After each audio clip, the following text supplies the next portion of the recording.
Hi friends, எல்லோரும் எப்படி இருக்கீங்க? எனக்கு எங்கள் வீட்டில் இன்றைக்கி சாம்பார் வச்சுருந்து பார்த்துக்கோங்க. அதனால சாலை மீன் வாங்கி அதை அவிச்சு சாப்பிட்டா நல்லா இருக்குமே அப்படின்னு சொல்லி தோணுச்சு. அதனால் அம்மா ஸ்டைலில் தக்காளி உள்ளியெல்லாம் போட்டு அரைச்சி வைப்பாவ. அப்போ அதேமாரி வச்சு தாங்கம்மான்னு சொல்லி கேட்டேன். சரி வா வச்சு தரேன்னு சொல்லி அம்மா சொன்னாங்க. அதுக்கு என்னெல்லாம் ஃபஸ்ட்டு போடணும்னா தக்காளி, சின்ன உள்ளி, அதுக்கப்புறம் வெள்ளைப்பூடு, கொஞ்சம் போல் இஞ்சி, அப்புறமா நல்ல மிளகு, ஜீரகம், அப்புறமாட்டு முக்கியமாக இந்த சைடு ஒரு ஆள் இருக்குது. என்னன்னு சொல்லி பார்த்தீங்கன்னா பல்லாரினா பெரிய உள்ளி, அதையும் கொஞ்சம் வெட்டி வச்சுருக்கு. எல்லாத்தையும் சேர்த்து போட்டு மிக்சியில் அப்படியே அரைச்சி எடுத்துட வேண்டியதான். அரைக்க முந்தி அதில் கொஞ்சம் மஞ்சள் பொடி, கொஞ்சம் வத்தல் பொடி, கொஞ்சம் மல்லிப்பொடி, அப்புறமா இது ஓமம் பார்த்துக்கோங்க. ஓமம், சுக்கு, வெந்தயம் இதெல்லாம் போட்டு அம்மா கொஞ்சம் பொடிச்சு வச்சுருப்பாங்க. அந்த பொடி கொஞ்சம் போட்டிருக்காங்க. அதுக்கப்புறமா இந்த கூட்டுக்கு முக்கியமாக என்ன வேணுன்னா மீனை கழுவி வச்சாச்சு. அப்புறமா மாங்காவும் பச்சை மிளகாவும் வெட்டி ரெடியாக வச்சாச்சு. அப்புறம் எண்ணெய் அடுப்பில் ப்ரொசீஜரை ஸ்டார்ட் பண்ணிட வேண்டியதான். சட்டி அடுப்பில் வச்சு எண்ணெய் ஊற்றி கடுகு போட்டு கருவேப்பிலை போட்டு தாளிச்சாச்சு. அப்புறமா அரைச்சி வச்சவங்களெல்லாம் உள்ளே அப்படியே இறக்கிற வேண்டியதான். இறக்கிட்டு அவங்களுக்கெல்லாம் பச்சை வாசனை போகிறது வரைக்கும் கொஞ்சம் நேரம் அப்படியே கிண்டி விட்டுக்கிட்டே இருக்கணும்.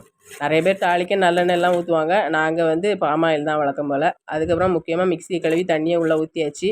உப்பு நம்ம போடலை பற்றியெல்லாம் இது வரைக்கும். அதனால் கொஞ்சம் உப்பை போட்டு அப்படியே அரைப்பை கொஞ்சம் கொதிக்க விட்றணும். அரைப்பு கொஞ்சம் கொதித்த உடனே மாங்காயும் பச்சை மிளகாயும் வெட்டி வச்சுருந்தோம்ல அதையும் உள்ளே போட்டுறணும். இதுக்கு கூடால நாங்கள் புளி ஊற்றி அரைக்கலை. எதுக்காக அப்படின்னா மாங்காய் நல்லா புளிப்பு மாங்காய், அதனால் புளி ஊற்றி அரைக்கலை. அப்புறமா மெயினான ஆளை உள்ளே இறக்கிற வேண்டியதான். நம்ம சாலை மீன் அழகாக வெட்டி கழுவி வச்சுருக்க பற்றியாலும் அதெல்லாம் உள்ளே போட்டுற வேண்டியதான். வேறு இது கூட தக்காளி எல்லாம் போடணுன்னா போட்டு அவிக்கலாம், நல்லா தான் இருக்கும். நாங்கள் போடலை. அதுக்கப்புறமா தேவையான அளவு கொஞ்சம் கூட தண்ணியை ஊற்றிக்கிட வேண்டியதான். உப்பை போட்டு அப்படியே மூடி வச்சிட வேண்டியதான். கொஞ்சம் நேரம் கழிச்சதும் பயங்கர வாசனை. எனக்கு மூக்கு கட்டுப்படுத்த முடியலை. மூக்கையும் நாக்கையும் அதெல்லாம் படப்படா போய் திறந்து பார்த்தாச்சு. சூப்பராக கொதிச்சுட்டு இருந்தாங்க. அப்படியே அள்ளி தின்றலாம் போல் இருந்துச்சு. அதனால் எங்கள் அம்மா சட்டி எடுத்து அப்படி சுற்றி வச்சுட்டு இருந்தாங்க. என்னத்துக்கடா இவங்க சுற்றுவாங்க? ஆப்பையை போட்டு கிண்டி உப்பு பார்க்க தர வேண்டியதானே நினச்சேன். எதுக்காண்டிமா அப்படி குலுக்குனிய சொல்லுங்க. ஆப்பையப்பட்டா மீன் பொடிஞ்சிருந்துருமா, அதனால் அப்படியே முழுசாகவே வேணும்ல. நான் வேறு இன்னைக்கு கீறி வச்சுருக்கேன் மீனை.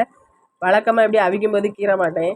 இன்னைக்கு கீறி வச்சேன். சரி கொஞ்சம் வித்தியாசமாக இருக்கட்டும் போயிட்டு பிறகு மீன் அட்டு வேறு ஆணு வேறையா, மீன் வேறு முள் வேறையா வந்துடும் போது எனக்கு. அதனால தான் சரி அணி உப்பு பார்த்துட வேண்டியதான் எப்படி இருக்குன்னு.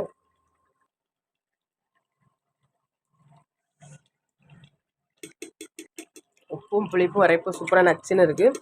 நீங்களும் கண்டிப்பாக இதேமாரி ஒருக்கா வச்சு பாருங்கள், செம்ம டேஸ்ட்டாக இருக்கும். ஓகே ஃப்ரெண்ட்ஸ், வீடியோ பிடிச்சா லைக் பண்ணுங்கள், சேனலை சப்ஸ்கிரைப் பண்ணுங்கள். ஏற்கனவே கருவேப்பிலை போட்டு தாளிச்சாச்சு. இன்னும் கொஞ்சம் டெக்கரேஷனுக்காக கருவேப்பிலை போட்டால் நல்லா தான் இருக்கும். பார்க்கவும் நல்லாயிருக்கும், மனமும் நல்லாயிருக்கும். அப்படியே கருவேப்பிலையை போட்டு அடுப்பை ஆஃப் பண்ணி அந்தால அப்படியே மூடி வச்சிட வேண்டியதான். சாப்பிடும்போது எடுத்து சாப்பிட்டா அடிப்பொலி டேஸ்ட். Okay bye.